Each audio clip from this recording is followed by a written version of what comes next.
Le coup de gueule à présent de SOS Médecins. L'association menace de stopper ses visites à domicile. La goutte d'eau qui a fait déborder le vase, c'est une revalorisation accordée cet été aux généralistes, et les médecins de SOS Médecins, eux, ont été exclus. À Cherbourg, le reportage de Sylvain Rouil et Cyril Duponchel. Un appel, une urgence médicale sur Cherbourg.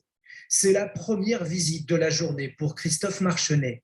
Nous allons voir une patiente de 82 ans, insuffisante respiratoire sous oxygène, donc grosse difficulté à se déplacer de base.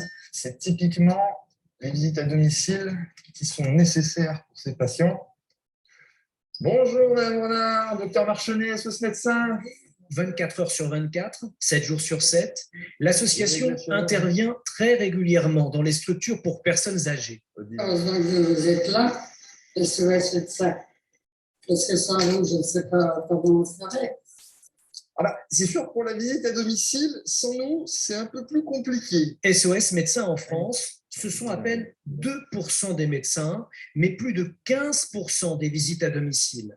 Les patients nous appellent pour les visites, souvent après avoir contacté leur médecin généraliste, qui soit ne peut pas se déplacer du tout, soit donne des délais de déplacement qui ne correspondent pas à la demande de soins du patient. Ce service n'est pas reconnu, vous dites, à sa juste valeur aujourd'hui?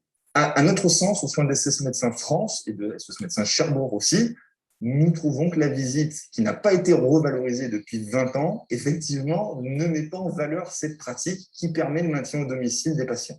Une revalorisation sur les visites longues a bien été actée cet été, mais sans y intégrer SOS Médecins.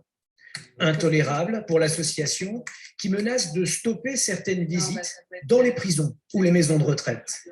Les visites à domicile vont continuer dans un premier temps, mais nous nous réservons le droit, et c'est le mot d'ordre national, d'arrêter complètement notre activité ponctuellement, voire pour des durées indéterminées.